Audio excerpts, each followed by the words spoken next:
Value और price के बीच में डिफरेंस है, वो टर्मिनोलॉजी क्या है, क्या मतलब होता है इसका?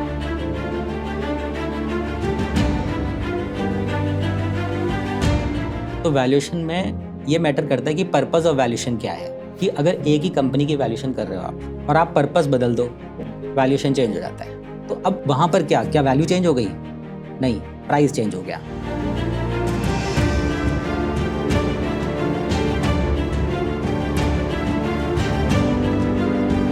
प्राइस और वैल्यू फर्दर भी ब्रेक डाउन होते हैं। वैल्यू में छोटा सा मार्जिन प्लस माइनस हो सकता है, लेकिन price fluctuation was dependent on the environment.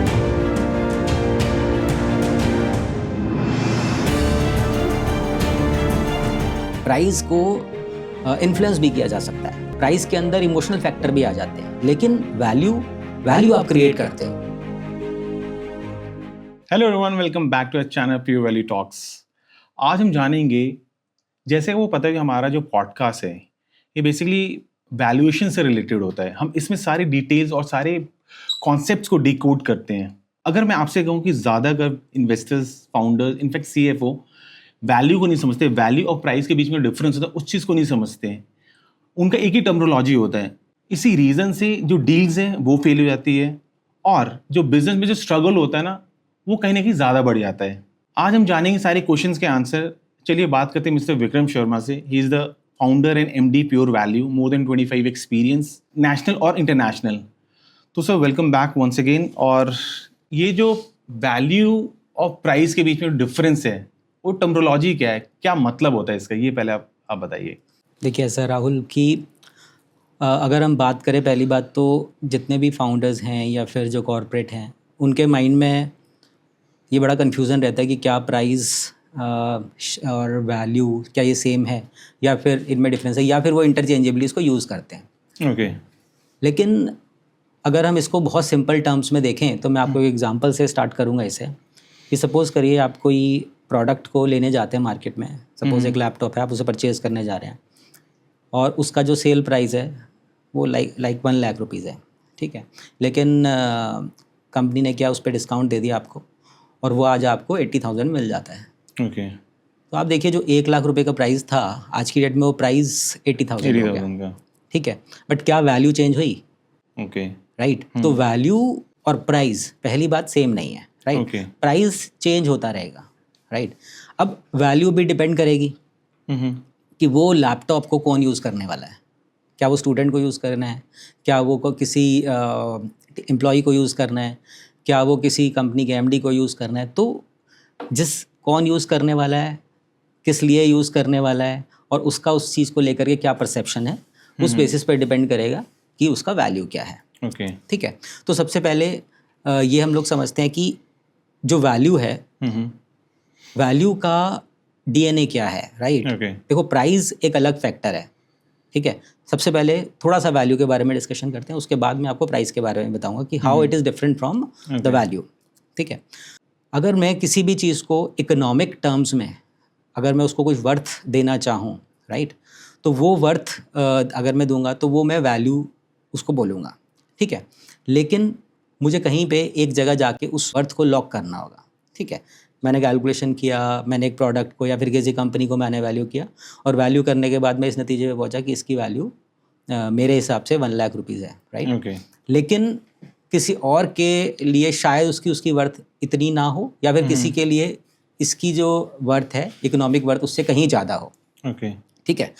तो वहाँ पर ये मैटर करेगा कि मेरा पर्सपेक्टिव क्या है, मेरा पर्पस क्या है। तो जब हम वैल्यूएशन करते हैं तो वैल्यूएशन में ये मैटर करता है कि पर्पस ऑफ वैल्यूएशन क्या है। आपको बड़ा इंटरेस्टिंग लगेगा कि अगर एक ही कंपनी की वैल्यूएशन कर रहे हो आप और आप पर्पस बदल दो, वैल्यूएशन चेंज हो जाता है, ठीक है। तो ये बड़ा इंटरेस्टिंग फैक्ट है, ठीक है। तो अब वहाँ पर क्या वैल्यू चेंज हो गई? नहीं, प्राइस चेंज हो गया। अलग अलग प्राइस आ रहा है, पर्पस चेंज होता जा रहा है, सिनेरियो चेंज होते जा रहे हैं, ठीक है। अब वो वैल्यूएशन करवा कौन रहा है, किस पर्पस के लिए करा रहा है? अब मान लीजिए कोई ट्रांजैक्शन ऐसी है जो कोर्ट केस में फंस गई है, ठीक है। तो कोर्ट ने ऑर्डर किया है वैल्यूएशन के लिए, तो कोर्ट करवा रहा है, पर्पस अलग हो गया। अच्छा, कोर्ट भी कराता है वैल्यूएशन अगर कोई? यस। ओके। अगर कोई ट्रांजैक्शन, मान लो कोई कन्फ्लिक्ट है, मान लीजिए कोई 2 पार्टनर्स में डिस्प्यूट हो गया और वो डिस्प्यूट को एमिकेबली सॉल्व नहीं कर पा रहे हैं हम लोग, और वो लोग कोर्ट में चले जाते हैं, तो कोर्ट फिर वैल्यूएशन करवाता है, तो वहाँ पर्पस ऑल टुगेदर डिफरेंट हो गया। एक इन्वेस्टर आ रहा है अगर मान लो इन्वेस्टमेंट करने के लिए, तो वहाँ पर भी आपको वैल्यूएशन अलग तरीके से हो जाएगा, पर्पस चेंज हो गया, पर्पस चेंज हो गया। तो जैसे जैसे पर्पस चेंज होगा आपका वैल्यू के पैरामीटर्स बदल जाएंगे, तो हर किसी को अलग पर्सपेक्टिव से देखना है उसे। ठीक है, सपोज करिए कि कोई आप प्रोडक्ट के लिए परचेज करने के लिए जाते हैं, ठीक है, तो हर किसी के लिए उसकी वैल्यू डिफरेंट है।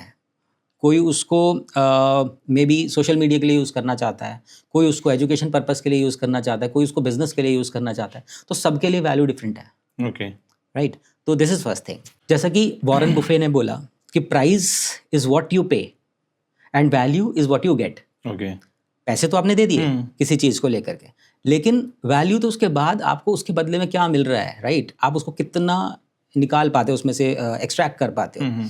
फिर वही लैपटॉप का मैं एग्जांपल लेता हूँ।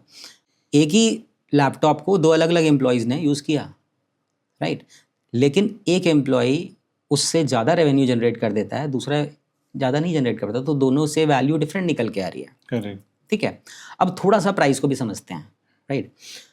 फॉर एग्जांपल कोई स्टॉक जो है, कोई शेयर जो है स्टॉक एक्सचेंज पे लिस्टेड है, आप रेगुलर देखते होंगे कि प्राइस प्राइस प्राइस चल रहा है। एक दिन प्राइस उसका मान लीजिए 500, अगले दिन 520 हो गया, फिर वो 600 हो गया, तो प्राइस तो मूव करता जा रहा है।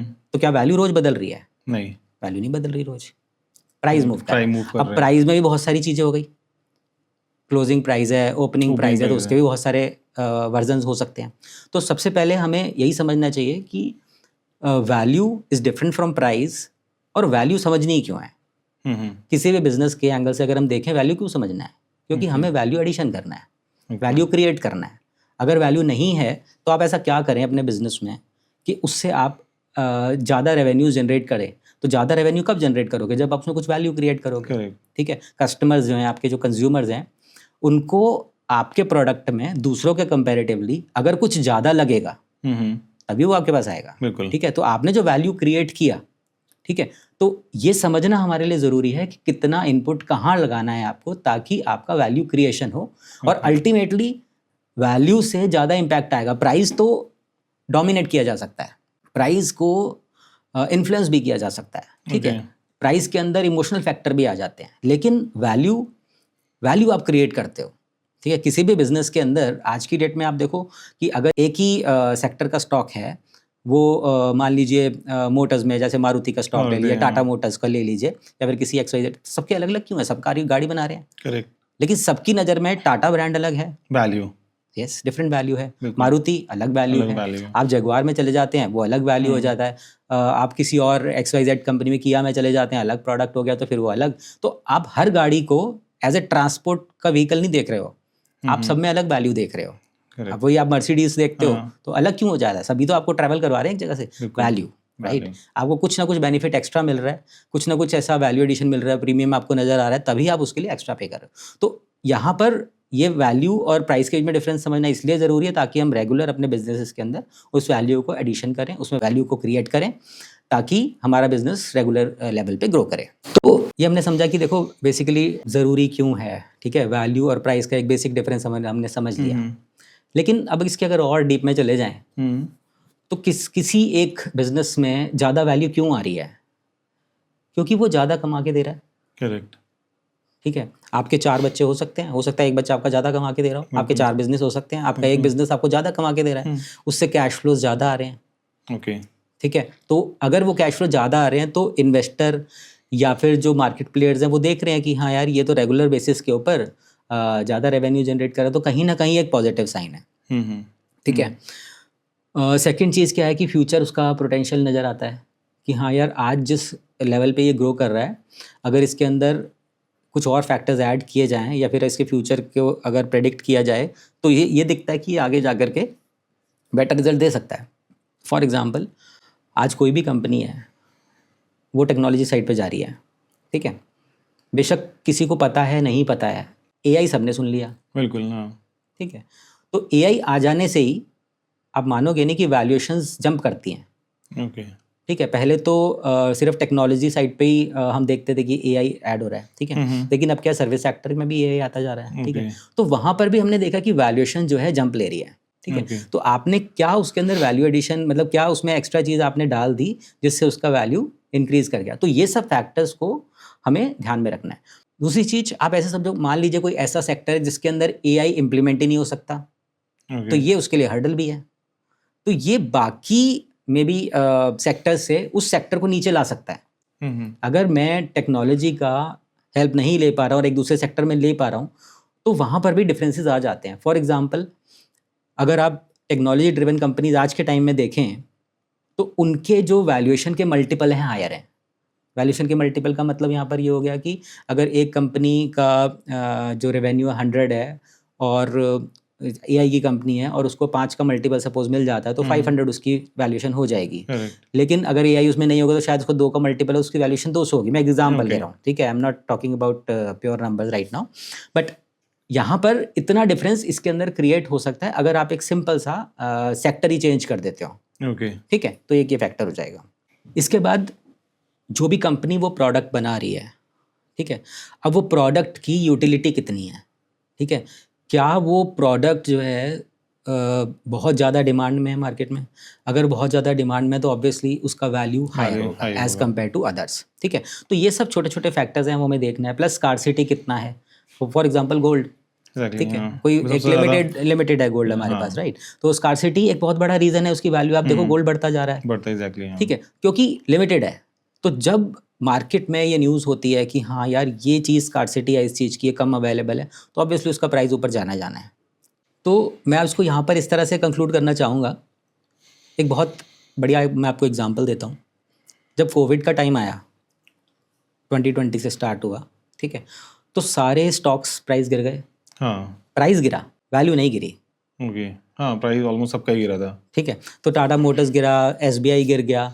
तो क्या एक्चुअल वैल्यू कम हो गई थी उसकी? नहीं, वैल्यू सेम थी। हाँ, वैल्यू सेम थी, वैल्यू वहीं थी। वैल्यू में छोटा सा मार्जिन प्लस माइनस हो सकता है, लेकिन price fluctuation was dependent on the environment. उस टाइम की इकोनॉमिक कंडीशंस, उस टाइम की जो ग्लोबल कंडीशन थी वो इस तरह से थी कि उन्होंने प्राइस को सप्रेस कर दिया। ठीक है, तो ये सब फाइनेंशियल क्राइसिस में हमने देखा। 2020 के अंदर कोविड में क्या हुआ, राइट, यहाँ सब क्या हुआ कि प्राइजेस गिर गए, वैल्यू कम नहीं हुई। तो अगर मान लो प्राइजेस और वैल्यू सेम होते तो बाद में एकदम से जंप नहीं होते 2 या 3 साल के अंदर। आपने देखा 2 या 3 साल के अंदर मार्केट्स पुराने लेवल्स को भी तोड़ के आगे निकल गई। तो क्या वैल्यू बढ़ गई बहुत ज्यादा? नहीं, वैल्यू उतनी थी, लेकिन रिकॉग्निशन बाद में हुआ, राइट, बट प्राइस स्लैश हुए। तो प्राइस हमने बहुत सिंपल से ऐसे समझना है कि आप कोई भी आर्टिकल शॉप में परचेज करने के लिए जाते हैं, जो उसके ऊपर लिस्ट प्राइस है वो लिखा है, वो प्राइस आज है, कल आप जाओगे शायद वो सेल प्राइस हटा दें, शायद 80% की जगह 75% हो जाए। लेकिन हाँ, वो जो टैग है वो टैग टेम्परेरी है ना, लेकिन जो वैल्यू है वो कहीं ना कहीं उसके अंदर फिक्स है। उसका वैल्यू जो है वो over a period of time plus minus बहुत कम होगा। ऐसा नहीं होगा कि बिल्कुल डिटेरिएट हो गया, जीरो हो गया। ठीक है, अगर वो होगा तो बहुत ही स्पेशल सिनेरियोज में ऐसा जाकर के होगा। सर, जब वैल्यूएशन करते हो तो आपके दिमाग में क्या चलता है? समटाइम कंपनी ये भी तो होती है ना कि प्राइस मेजर को ऊपर भी मतलब इंक्रीज और डिक्रीज भी कर सकती है, ऐसा कुछ होता है? देखिए, ऐसा है कि ये बहुत ही डिफ़िकल्ट इसको आंसर करना है कि दिमाग में क्या चलता है, राइट।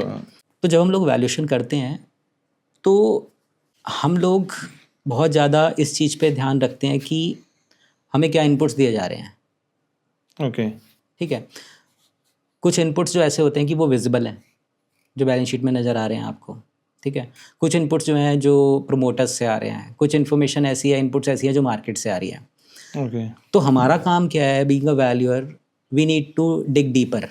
ओके, हमें पता सब कुछ है, हमें दिख रहा है, हमें जो दिखाया जा रहा है हम समझ रहे हैं उसको, लेकिन एक हमारी अपनी रिसर्च है।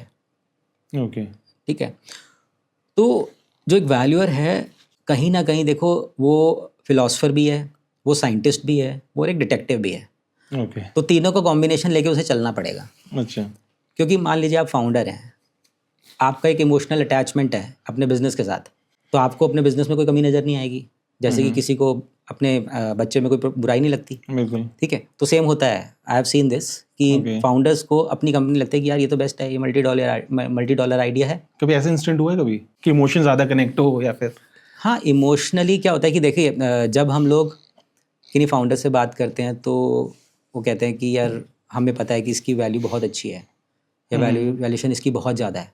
तो उस टाइम पे हम लोग सिंपल स्माइल करके ख़त्म करते हैं उसे। रीज़न बीइंग हमें पता है कि देखो वो एक इमोशनल एंगल से देख रहे हैं। बीइंग अ वैल्यूअर मेरा रोल क्या है? मेरा रोल है उस एसेट की एक्चुअल वर्थ निकाल के देना वो कंपनी की। मैं इमोशनल बायस को कंसिडर ना करूं तो वो उन पार्टीज़ के लिए भी अच्छा है जो इन्वेस्टर साइड पे हैं, वो पार्टीज़ के लिए भी अच्छा है जो कॉर्पोरेट कंपनी साइड पे हैं, या फिर उन पार्टीज़ के लिए भी अच्छा है जो दोनों से इंडिपेंडेंट है। फॉर एग्जांपल जैसे स्टॉक मार्केट्स के अंदर जो वैल्यूएशंस होती हैं। तो जब हम लोग वैल्यूएशन करते हैं, स्टार्ट कहाँ से होता है? हम पहले ट्रांजैक्शन को समझते हैं। वैल्यूएशन में जो सबसे बड़ी गलती होती है जो वैल्यूअर्स करते हैं, जो यंग वैल्यूअर्स हैं, वो ये गलती करते हैं कि वो ट्रांजैक्शन को नहीं समझते। आप सीधा वैल्यूएशन करने चले जाओगे, आपकी वैल्यूएशन की रेंज सही नहीं आएगी। रीज़न बीइंग आपको पता ही नहीं वो ट्रांजैक्शन, ये वैल्यूएशन किस ट्रांजैक्शन के लिए की जा रही है। जैसे कि मैंने स्टार्टिंग में बोला, डिपेंड करता है कि क्या आप फंडिंग रेज करने जा रहे हो, या फिर कंपनी ने एक स्ट्रैटेजिक डिसीजन लेना है कि क्या हम लोग फंडिंग के लिए जाएं या ना जाएं, या फिर रेगुलेटरी पर्पस के लिए की वैल्यूएशन हो रही है। क्या आरबीआई ने पर्पस, जैसे आपने बिफोर वी स्टार्टिंग जब हम लोग बात कर रहे थे पर्पस, यहाँ पे चेंज हो गया इसका। पर्पस क्या है? फॉर फंडिंग के लिए या फिर? हाँ, तो जब भी फाउंडर्स आते हैं तो वो बेसिकली उनको लगता है कि वैल्यूएशन हो गया तो वो सब जगह सेम यूज़ हो जाएगा। ऐसा नहीं होता है। Purpose is very very important, most important. अगर आपको पर्पस पता होना चाहिए कि पर्पस क्या है। दूसरी चीज़ स्कोप पता होना चाहिए। स्कोप मतलब पर्पस तो आपको पता है वैल्यूएशन इस चीज़ के लिए, करेक्ट। इसके अलावा क्या स्कोप है? क्या ये वैल्यूएशन रिपोर्ट कहीं और भी यूज़ की जाएगी? कहाँ यूज़ की जा सकती है? या फिर आपके माइंड में कहीं ना कहीं, सपोज आपने एक वैल्यूएशन इंटरनली करवा ली कि यार करवा के देखते हैं वैल्यूएशन को कि हमारी वैल्यू कितनी आ रही है और हम इसके बेसिस के ऊपर फंडिंग रेस करेंगे। लेकिन बाद में आपको लगा कि यार इसको तो इन्वेस्टर को भी दी जा सकती है, तो वो आपने इन्वेस्टर को भी दे दी। सेम रिपोर्ट मान लीजिए आपने कोई अपनी बोर्ड मीटिंग के अंदर डिस्कस करने के लिए यूज़ करनी है, वो भी आपने यूज़ कर ली। तो आपने ये जो भी वैल्यूएशन एक्सरसाइज आपने करवाई, तो आपको ये स्टार्टिंग में बता देना है। तो सबसे पहले हम लोग यही देखते हैं कि हाँ पर्पस क्या है, स्कोप क्या है वैल्यूएशन एक्सरसाइज का। उसके बाद हम बात करते हैं इनपुट्स की। कंपनीज के साथ इनपुट्स के ऊपर डिस्कशन होता है कि मुझे ये वैल्यूएशन रिपोर्ट बनाने के लिए मुझे सिर्फ बैलेंस शीट नहीं चाहिए, या फिर मुझे आपकी सिर्फ प्रोजेक्शंस नहीं चाहिए। मुझे ये भी समझना है कि आपके दिमाग में क्या चल रहा है, आप इस बिजनेस को कहाँ लेके जाना चाहते हो। एक फाउंडर मेरे साथ बैठा है, वो कहता है कि यार मेरा विजन ये है कि मैं इस कंपनी को 1000 करोड़ तक लेके जाऊँगा। एक दूसरा फाउंडर मेरे साथ बैठा है सिमिलर सेक्टर के अंदर, वो उससे बात करता है कि मैं इस कंपनी को 500 करोड़ तक लेके जाऊँगा। ठीक है। और तीसरा कहता है कि मैं 100 करोड़ तक लेके जाऊँगा। तीनों का विजन में डिफरेंस है। करेक्ट। हाँ, ठीक है। एक कहता है कि मुझे इसको टियर 2 टियर 3 सिटी तक लेके जाना है। कोई ये कहता है कि मैं इसको ग्लोबल लेके जाना चाहता हूँ। ठीक है। तो विजन चेंज हुआ तो मेरा परसेप्शन भी चेंज हुआ। बीइंग अ वैल्यूअर मेरा परसेप्शन भी चेंज हुआ कि यार इसकी सोच ही ऐसी है। अब आपने पहले ही डिसाइड कर रखा है कि आपने 100 मीटर भागना है, तो that is all together different कि आपको मैराथन भागना है। ठीक है। तो आपकी जर्नी डिपेंड करेगी आप शुरुआत कहाँ से कर रहे हो। तो ये स्टार्टअप सिस्टम में बहुत ज़्यादा एप्लीकेबल है, क्योंकि वहाँ तो हमें कुछ भी नहीं पता। तो मेरा तो सारा प्ले विजन से होता है, तो वहाँ पे नंबर्स भी नहीं है। क्योंकि जब स्टार्टअप आज बना है तो उसकी तो कोई बैलेंस शीट या P&L कुछ भी नहीं है मेरे पास। तो उस केस में क्या होता है? वो बहुत डिटेल्ड एनालिसिस होता है कि वहाँ पर मुझे जितने भी क्वालिटेटिव एस्पेक्ट हैं उन सब को नंबर्स में कन्वर्ट करना पड़ता है। मान लो मेरी 3 लोगों की फाउंडर्स की टीम है, तो मैं फाउंडर्स को इवैल्यूएट करूंगा। वो क्या कह रहा है कि मेरे नंबर अगले साल में 50 करोड़ का रेवेन्यू कर दूंगा या 100 करोड़ का कर दूंगा, डजंट मैटर टू मी। वो तो फ्यूचरिस्टिक हो गया ना। फिर तो फ्यूचरिस्टिक तो होगा, वैल्यूएशन ऐसे ही होगा। ठीक है। लेकिन अगर 3 फाउंडर मेरे साथ बैठे हैं तो मैं उनसे बात करके ये समझूंगा कि इनका विजन कहाँ तक जाता है, इन्होंने प्रिपरेशन किस लेवल की है, इनकी प्लानिंग किस लेवल की है। तो अगर आपकी प्लानिंग में ही फ्लॉज हैं, ठीक है, तो वो रिफ्लेक्ट हो जाएंगे आपके वैल्यूएशन में। इसके बाद हम लोग एक एनालिसिस करते हैं कि नॉइज़ वर्सेस इन्फॉर्मेशन, कि नॉइज़ कितना है और इन्फॉर्मेशन कितना। बेसिकली क्या होता है कि आपने मुझे कहा कि मेरे पास तो बहुत सारे ऑर्डर्स आने वाले हैं। ठीक है, ये नॉइज़ है। करेक्ट। आने वाले हैं, ठीक है, आए तो नहीं, लेकिन 5 ऑर्डर तो मेरे पास डॉक्यूमेंटेड हैं। तो ये इन्फॉर्मेशन है। आने वाले हैं तो 100 आने वाले हैं, राइट। तो लेकिन मैं उसको पेपर पे कैसे लेके जाऊँ? ठीक है। तो वो मेरे लिए काम के लिए। तो हमें ये डिफरेंस समझना होगा कि नॉइज़ और इन्फॉर्मेशन, इनमें क्या डिफरेंस है। तो जितना भी नॉइज़ होगा उसको हमें कैंसिल करना होगा, राइट। तो जितना भी ऐसा है जिसके लिए मुझे एविडेंस ही नहीं मिल रहा, तो that I can not include, right. तो वो मेरे वैल्यू पैरामीटर्स को डिक्रीज कर देता है। तो वैल्यू एंड प्राइस, इसके पर्सपेक्टिव से अगर आप ये पूछो मुझसे कि मेरे माइंड में उस टाइम क्या चल रहा होता है, तो उस पॉइंट ऑफ टाइम पे हम सिर्फ यही देखते हैं कि इस कंपनी ने आज तक कितना वैल्यू क्रिएट किया है। प्राइस हमारे दिमाग में नहीं होता वहाँ पे, क्योंकि प्राइस एक ट्रांजैक्शन का पार्ट हो गया। ट्रांजैक्शन होगी उस पॉइंट पे, अब ट्रांजैक्शन पे बहुत सारे फैक्टर्स हैं, उसकी मे बी कोई डेस्परेट नीड है इस कंपनी को परचेज करना, तो उसका इमोशन कहीं है उसके साथ, राइट? तो मैं उसको नहीं देख रहा हूँ, मैं बेसिकली ये देख रहा हूँ कि इस कंपनी में एक्चुअल वैल्यू कितना क्रिएट हुआ है और इसका विजन इसके अंदर कितना और वैल्यू क्रिएट कर सकता है फ्यूचर आने वाले टाइम में। तो उस बेसिस के ऊपर हम लोग इसके अंदर वैल्यूएशन करते हैं, ठीक है? तो ओवरऑल अगर मैं कहूँ तो वैल्यू और प्राइस में हमारा फोकस हमेशा वैल्यू की तरफ रहता है। प्राइस एक आउटपुट आप कह सकते हो।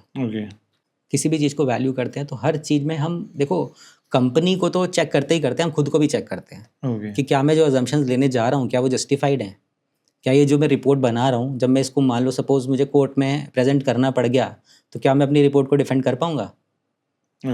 तो ये फैक्टर भी बहुत इंपॉर्टेंट है। ऐसा नहीं है कि आपको एक वैल्यूएशन रिपोर्ट के बना के दे दिया और हो गया, राइट? तो जो वैल्यू आपको दिख रही है, प्राइस को छोड़ दो, जो वैल्यू आपको दिखाई दे रही है, क्या उस वैल्यू को जस्टिफाई करने के लिए आपने सारे एविडेंसेस डाल दिए हैं रिपोर्ट में?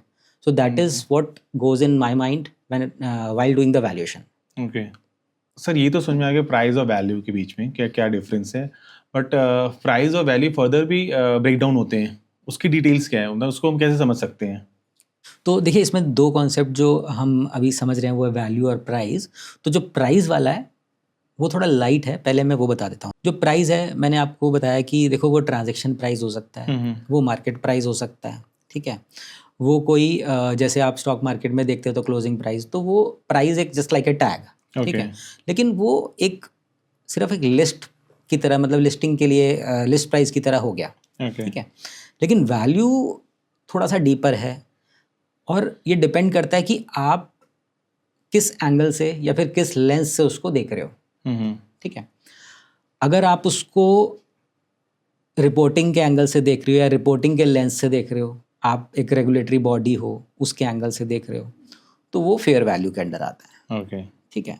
सेकंड नंबर पे अगर मान लो मैं उसको रियल सिनेरियोज में देखूँ या मार्केट के एस्पेक्ट में देखूँ, तो मैं उसको मार्केट वैल्यू बोलूँगा। और अगर मान लो दोनों ही नहीं है, मान लीजिए मार्केट भी एग्जिस्ट नहीं कर रही है, अवेलेबल ही नहीं है, क्योंकि ऐसी भी बहुत सारी कंपनीज होती हैं जो कंपनी स्टॉक एक्सचेंज पे लिस्टेड नहीं है, या फिर उसके कॉम्पिटिटर या फिर उसका पीयर ग्रुप भी नहीं है। बहुत सारी कंपनी ऐसी हो सकती हैं, ठीक है?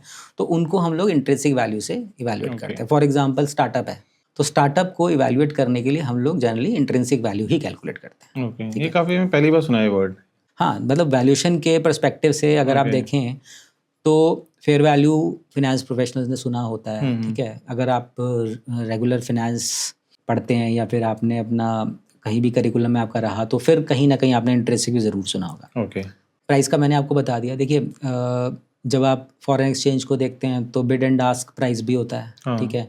उसके बाद अगर कोई ट्रांजैक्शन हो रही है तो ट्रांजैक्शन प्राइस हो गया, ठीक है? कोई नेगोशिएशन चल रही है तो नेगोशिएशन प्राइस हो गया। तो इस प्राइस की बहुत सारी डेफिनेशंस हैं। तो ये सारा मार्केट वैल्यू में आता है? नहीं, ये प्राइस का पार्ट है, ठीक है? ये प्राइस की बात हो रही है, ठीक है?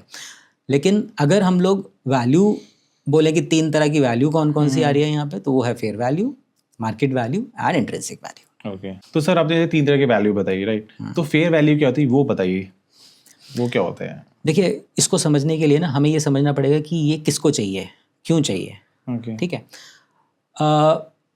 फेयर वैल्यू सबसे पहली बात तो बहुत ही डिसिप्लिन्ड वैल्यू है।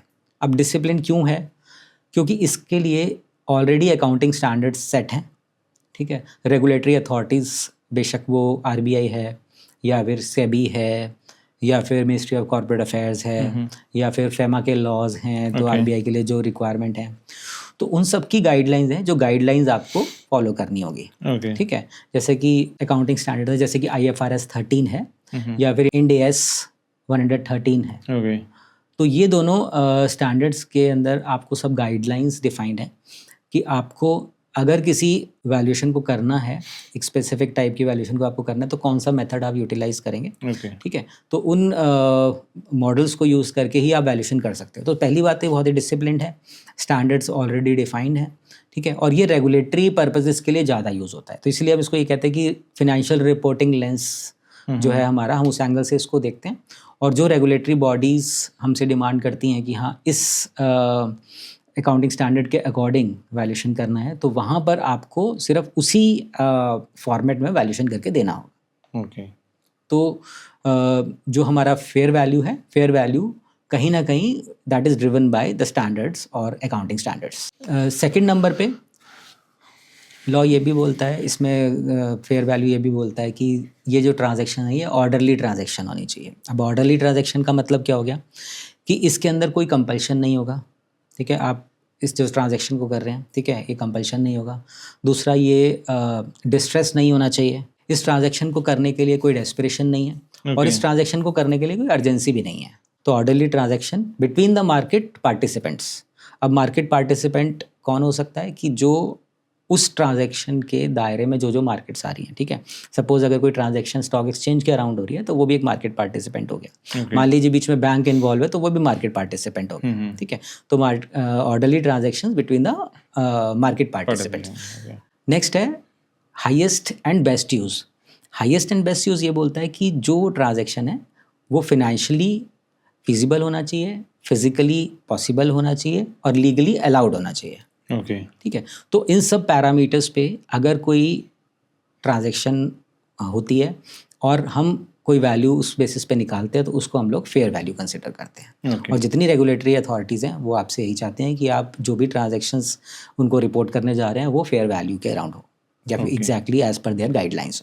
ओके सर, फेयर वैल्यू का आपने बहुत अच्छे तरीके से बताया, बट कुछ ऑडियंस होती भी कि नॉन टेक्निकल्स होती हैं, राइट। तो बेसिक अगर उसको समझना चाहे तो हम कैसे समझ सकते हैं फेयर वैल्यू के बारे में? तो देखिए ऐसा है कि आप अपनी ITR फाइल करते हैं, हाँ, ठीक है। अब आप कहो कि नहीं मैं तो अपना एक एक्सेल बना के सरकार को भेज दूंगा, तो ऐसा तो नहीं होता, नहीं पॉसिबल। तो आप एक CA के पास जाते हैं, वो एक फॉर्म बोलता है आपको कि ये फॉर्म फाइल करना है। आप बेशक खुद नहीं करते लेकिन आपके पास वो एक्नॉलेजमेंट जरूर आता होगा, उसमें लिखा होता है आपका ग्रॉस इनकम, ये एक फॉर्मेट है, करेक्ट, और वो सबके लिए सेम है। अब जो रेगुलेटरी अथॉरिटीज़ बैठे हैं, आपने एक कागज़ अलग तरीके से बना दिया, मैंने अलग तरीके से, ऐसी हज़ारों ट्रांजैक्शंस डेली हो रही हैं, तो उनके वर्कलोड इतने ज़्यादा हो जाएंगे कि वो किसी ट्रांजैक्शन को ना तो इवैल्यूएट कर पाएंगे, ना कंपेयर कर पाएंगे, ना उसके अंदर कुछ स्क्रूटनी निकाल पाएंगे। तो उनका एक स्टैंडर्ड फॉर्मेट है, जैसे कि आप अपनी ITR फाइल करेंगे तो आपको हाँ एक फॉर्मेट पे जाना है, आपको एक सिस्टम दिया है, आपको वो फॉलो करना है, आपकी गाइडलाइंस डिफाइंड है, ठीक है, आपकी स्लैब डिफाइंड है, आपका सरचार्ज डिफाइन है, ठीक है। तो वो आपको पता है कि आपको इतना अलाउड है, इतना अलाउड नहीं है। तो इस तरह से वैल्यूएशन के अंदर भी फेयर वैल्यू के लिए कुछ गाइडलाइंस लिखी गई हैं। उन गाइडलाइंस को फॉलो करके आप जो वैल्यूएशन निकाल के रेगुलेटरी अथॉरिटीज़ को रिपोर्ट करेंगे उसको हम फेयर वैल्यू बोलते हैं। ओके, जैसे आपने बताया तीन टाइप की वैल्यू होती है, राइट। फेयर वैल्यू समझ गए, मार्केट वैल्यू क्या होती है? देखिए जैसे इसको देखो सिंपल लैंग्वेज में अगर आप समझना चाहो, जैसे नाम ही है मार्केट वैल्यू, तो मार्केट में वैल्यू।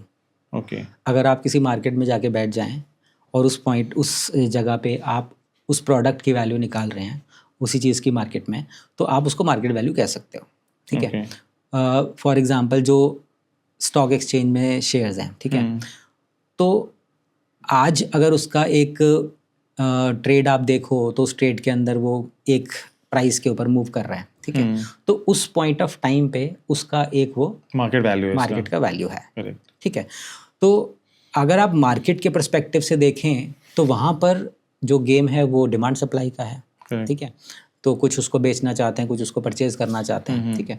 तो जो डिमांड और सप्लाई जहाँ पर बैलेंस हो रहा है, जिस इन्वायरमेंट में हो रहा है, वो ओपन मार्केट है, ठीक है, और फ्री मार्केट है जहाँ पर कोई किसी का प्रेशर नहीं है। एक बायर ने कहीं शेयर परचेज किया और एक ने सेल किया, ठीक है। अब जिसने सेल करना था उसको शायद अपनी किसी रिक्वायरमेंट के लिए सेल करना था, लेकिन जिसने बाय किया उसे नहीं पता, तो ये एक ओपन एंड फ्री मार्केट हो गया, ठीक है। तो इन दोनों के बीच में कोई इमोशनल सेंटिमेंट नहीं है, कोई प्रेशर नहीं है किसी तरह की, हाँ वो बेचेगा तो मैं खरीदूंगा टाइप, राइट। तो उस केसेस के अंदर आप ये देखो कि एक फ्री फ्लो ऑफ प्राइजेस हैं, और वहाँ पर जब आप इसको परचेज करते हैं या फिर उसके अंदर कोई भी ट्रांजैक्शन होती है तो जिस वैल्यू पे होती है उसको हम मार्केट वैल्यू बोलते हैं। अब देखिए ये तो मैंने आपको बताया कि स्टॉक एक्सचेंज पे कुछ लिस्ट हुआ, ठीक है। मान लीजिए कोई स्टॉक ऐसा है या कोई कंपनी का शेयर ऐसा है जो स्टॉक एक्सचेंज पे लिस्ट नहीं है, हाँ, बहुत सारी ऐसी कंपनीज बहुत सारी ऐसी कंपनी उनका नहीं शेयर अभी लिस्ट है, उस कंपनी को ले जा करके मार्केट में कंपेयर करके देखते हैं उसके सेक्टर के कंपनीज के साथ कि how it is performing as compare to those companies. For example एक कंपनी है जो स्टॉक एक्सचेंज पे लिस्टेड, सपोज बैंकिंग का कोई स्टॉक है या बैंकिंग का कोई शेयर है और वो आज की डेट में 300 रुपये पे ट्रेड हो रहा है, ठीक है। सिमिलर रेवेन्यू वाली, सिमिलर फिनेंशियल्स वाली अगर कोई कंपनी है और सिमिलर ही प्रोडक्ट लाइन उसकी है, तो मैं उसको उससे कंपेयर करके देख सकता हूँ कि अगर ये मार्केट में आएगी तो ये किस तरह से बिहेव करेगी, तो इसकी वैल्यू की क्या रेंज होनी चाहिए, तो that will be the market value of that stock in the market. तो उसको हम मार्केट वैल्यू बोलेंगे। ठीक है सर, 3 में से हमने 2 को डिस्कस कर लिया, and what about the third वाला, वो क्या है? हाँ, तो थर्ड वन को जो हम लोग बोलते हैं वो इंट्रिंसिक वैल्यू। ओके, ठीक है। तो इंट्रिंसिक वैल्यू के बारे में बहुत ज़्यादा डिस्कशन होता नहीं है मार्केट में, ठीक है। बट मैं आपको बताता हूँ कि देखो जितने भी स्टार्टअप्स हैं उनका वैल्यूएशन इंट्रिंसिक वैल्यू के बेस पे ही होना चाहिए और होता भी है। ओके, ठीक है। अब सबसे पहले समझ लेते हैं इंट्रिंसिक वैल्यू का क्या मतलब हुआ। अब देखो फेयर वैल्यू में क्या, एक रेगुलेटरी लेंस है, हटा दो लेंस, कोई रेगुलेटरी, आपने स्टार्टअप आज बनाया, कोई रेगुलेटरी बॉडी आपसे नहीं पूछ रही कि आपकी वैल्यू क्या है, करेक्ट, नहीं चाहिए फिलहाल उनको, ठीक है। मान लीजिए मार्केट भी काट देते हैं, मार्केट भी नहीं है कोई, ठीक है। अब बचा क्या? अब बचा ये कि आपने उस कंपनी में ऐसा क्या बना दिया, क्या ऐसा प्रोडक्ट या ऐसी कोई सर्विस आपने उसके अंदर क्रिएट कर दी कि जो कुछ वैल्यू देने वाली है। अब ऑब्वियसली जब हम वैल्यू निकालने की बात करें तो कहीं ना कहीं हम मनी की बात करेंगे, रुपी टर्म्स में बात करेंगे या डॉलर टर्म्स में हम बात करेंगे, ठीक है जी। तो अगर मान लो मैं मार्केट को भी भूल जाऊं, मैं रेगुलेटरी अथॉरिटीज़ को भी भूल जाऊं, तो आज उसकी एक्चुअल वर्थ क्या है? तो इंट्रिंसिक वैल्यू के अंदर यहाँ पर प्ले करता है fundamental of the company. Fundamental के अंदर बहुत कुछ आ जाता है। प्रमोटर्स का स्ट्रेंथ क्या है, टीम का स्ट्रेंथ क्या है, ठीक है। उसके बाद अगर मान लो मार्केट में भी वो नहीं है कंपनी और फेयर वैल्यू से भी कोई उसका रेफरेंस हमें नहीं मिल पा रहा है, तो हम उसका एसेट का स्ट्रक्चर देख लेते हैं या एसेट की क्वालिटी देख लेते हैं कि क्या ये एसेट इतने स्ट्रॉन्ग हैं कि आगे आने वाले टाइम में इतने रेवेन्यूज़ जो ये क्लेम कर रहा है उसको हम लोग जनरेट कर सकते हैं। तो जब हम लोग इंट्रिंसिक वैल्यू की बात करते हैं तो हम सिर्फ उस कंपनी की क्वालिटी के ऊपर बात करते हैं, उसके नंबर्स को इवैल्यूएट करते हैं, और जो वो कंपनी क्लेम करने वाली है उसको हम एक्चुअल रियल पिक्चर के अंदर पिक्चराइज करके देखते हैं कि क्या ये पॉसिबल है, ठीक है। तो हम बेसिकली उस केस के अंदर कंपनी के फंडामेंटल्स के ऊपर ज़्यादा वर्कआउट करते हैं और उसके क्वालिटेटिव एस्पेक्ट्स को ज़्यादा स्टडी करते हैं। बिकॉज जैसे कि मैंने आपको एग्जांपल में बताया कि अगर मान लीजिए स्टार्टअप है तो उसका कोई पास्ट रिकॉर्ड नहीं होगा, मे बी आप उसका करंट भी नहीं है, ठीक है। फ्रेश कंपनी है, हाँ, न्यू कंपनी है, आज ही इनकॉर्पोरेट हुई है, ठीक है। अब मान लो इन्वेस्टर आता है, कहता है कि मैं इसमें इन्वेस्ट करना चाहता हूँ, तो फाउंडर्स ये जानना चाहते हैं कि ठीक है इन्वेस्टमेंट लेना है, लेकिन कितना इन्वेस्टमेंट लेना है। अगर मैं इन्वेस्टमेंट एक्स अमाउंट लेना चाहता हूँ तो मुझे कितने शेयर्स देने चाहिए, या फिर इक्विटी, या फिर क्या ये सही समय है इन्वेस्टमेंट लेने का। पता चले कि मैंने आपसे इन्वेस्टमेंट ले लिया और मेरी कंपनी में से 50% स्टेक चला गया, तो is it the right time. तो उन केसेस के अंदर जब हम लोग वैल्यूएशन करते हैं तो हम लोग उस केस के अंदर इंट्रिंसिक वैल्यू को ही कंसिडर करते हैं। तो जैसे इस तरह की कंपनीज को हम लोग इवैल्यूएट करें तो उसके अंदर हम लोग ये देखते हैं कि ये कंपनी आगे आने वाले टाइम में कितने कैश फ्लो जनरेट कर रही है, ठीक है। कैश फ्लोज कितने आने वाले हैं, इस कंपनी का फ्यूचर का क्या पोटेंशियल है, ठीक है।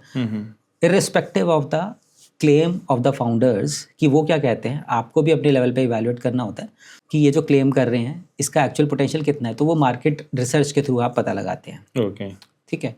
क्या ये कंपनी टेक्नोलॉजी ड्रिवन है, तो टेक्नोलॉजी का कितना इम्पैक्ट है, किस एनवायरनमेंट में ये कंपनी है, ठीक है, कौन सी कंट्री में ये कंपनी है, ठीक है। क्योंकि कई कंपनीज ऐसी हैं जो ऐसी कंट्रीज़ में हमने वैल्यूएशन किया कि जहाँ पर इकोनॉमिक एनवायरनमेंट इतना पॉजिटिव नहीं है उन कंपनीज़ के लिए, तो उनका ग्रोथ उन कंपनीज़ के कंपैरिजन में ज़्यादा नहीं हो सकता जो कंपनीज़ ऑलरेडी डेवलप्ड कंट्रीज़ में, ठीक है। तो आपका एनवायरनमेंट कैसा है वो बहुत इंपॉर्टेंट फैक्टर है फिर आपका टीम स्ट्रक्चर कैसा है, वो एक बहुत इंपॉर्टेंट फैक्टर है। तो ये सारे के सारे क्वालिटेटिव एस्पेक्ट्स को कवर करने के लिए इंट्रिंसिक वैल्यू यूज़ की जाती है। स्पेशली वीसीज जो हैं, अगर आप वीसीज की बात करें तो वीसीज बेसिकली आपके इंट्रिंसिक वैल्यू ही जानना चाहते हैं। Okay, yes. तो क्या आप एक एग्जांपल से तीनों को हमें बता सकते हैं? और देखिए ऐसा है कि एग्जांपल के तौर पे ले लेते हैं जोमेटो। ओके, ठीक है, सपोज करिए कि जोमेटो जो है किसी रेगुलेटरी फाइलिंग के लिए जाता है और कुछ फंडिंग उसमें आ जाती है, तो आरबीआई कहता है कि आप ये वैल्यूएशन सबमिट करें।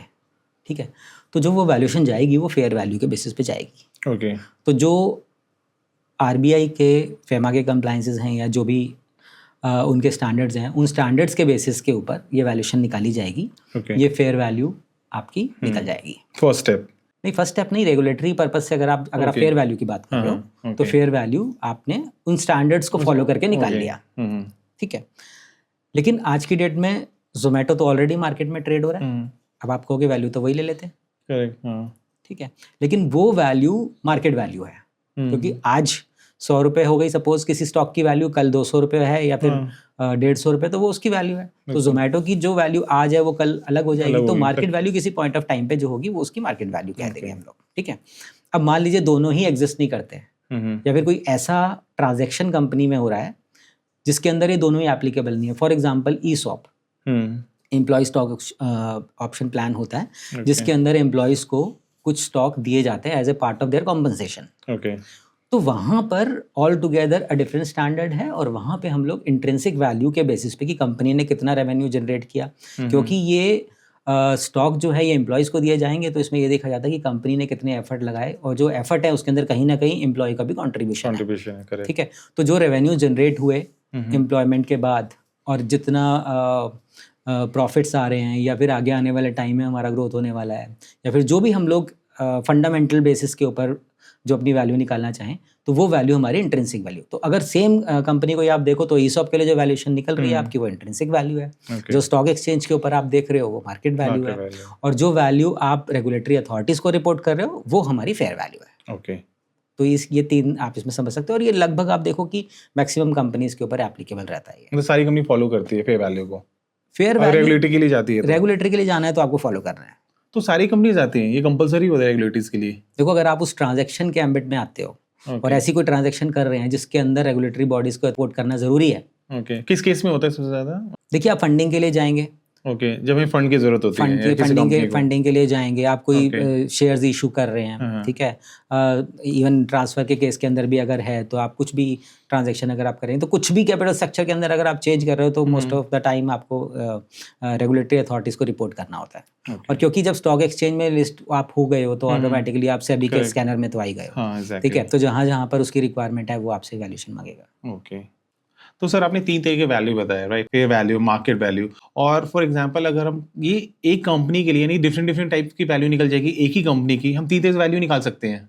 बिल्कुल निकाल सकते हैं। नहीं, देखिए बेसिकली क्या हो रहा है कि जब आप 3 अलग अलग लेंस से किसी कंपनी की वैल्यू निकालने जाएंगे, सपोज करिए कि टाटा मोटर्स के लिए हम लोग वैल्यूएशन करते हैं और 3 रेगुलेटरी अथॉरिटीज़ ने उनसे मांग लिया कि आप अपना वैल्यू बताइए फेयर वैल्यू मेजरमेंट सिस्टम से। तो फेयर वैल्यू से आपने सपोज उसकी वैल्यू से 100 आ जाती है। ठीक है, और जब आप उसको मार्केट में देखते हो तो मे बी उसकी 200 आ रही है। ठीक है, और आप उसका जब फिर इंट्रिंसिक वैल्यू आप निकालने जाते हो तो मे बी 300 आ रही है। तो तीनों लेंस में तीनों तरीके से अलग अलग वैल्यू हो सकती है। आप सिंपल एग्जांपल में समझ लो कि अगर मान लो स्टॉक एक्सचेंज पे आप देखें तो हर दिन वैल्यू चेंज हो रही है। बिल्कुल, तो मार्केट वैल्यू चेंज होती जा रही है।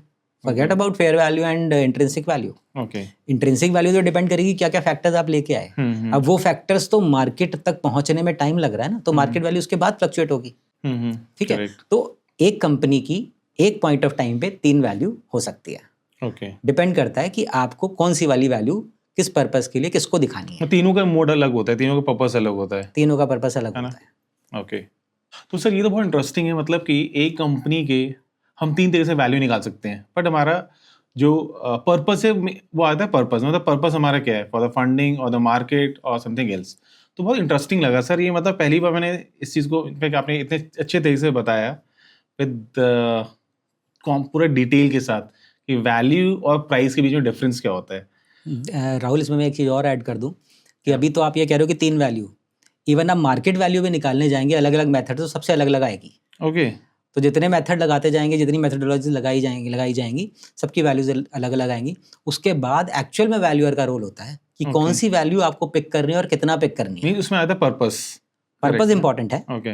और वैल्यूअर डिसाइड करता है कि कौन सी वैल्यू, क्योंकि उसने पूरा केस समझा है, क्योंकि वो डे इन डे आउट उनसे बात कर रहा है, कंपनी के अंदर क्या हो रहा है वो समझ रहा है, कंपनी के डॉक्यूमेंट्स भी उसने पढ़े हैं, कंपनी की presentations, pitch deck, business plan सब देख लिया उसने। उसके बाद उसके माइंड में ऑटोमेटिकली एक एनवायरनमेंट बना हुआ है जो कहीं ना कहीं जजमेंट का रोल बहुत इंपॉर्टेंट होता है कि उसको एग्जैक्टली क्या वैल्यू देनी है। रिपोर्ट किसको करना है वो तो अलग बात है ही, लेकिन अगर फेयर वैल्यू, मार्केट वैल्यू और इंट्रिंसिक वैल्यू से बाहर निकलें तो इंडिपेंडेंटली इनके अंदर अगर आप डीप में जाएंगे तो इसमें भी वैल्यूएशन अलग अलग निकल आएंगी सबकी। तो there can be an number of valuation numbers. Okay. Yes. तो sir thank you so much, बहुत अच्छे तरीके से वैल्यू और प्राइस को समझाने के लिए। तो ये था आज का हमारा पॉडकास्ट। आई होप आपको जो वैल्यू और प्राइस में डिफरेंस समझ में आ गया होगा।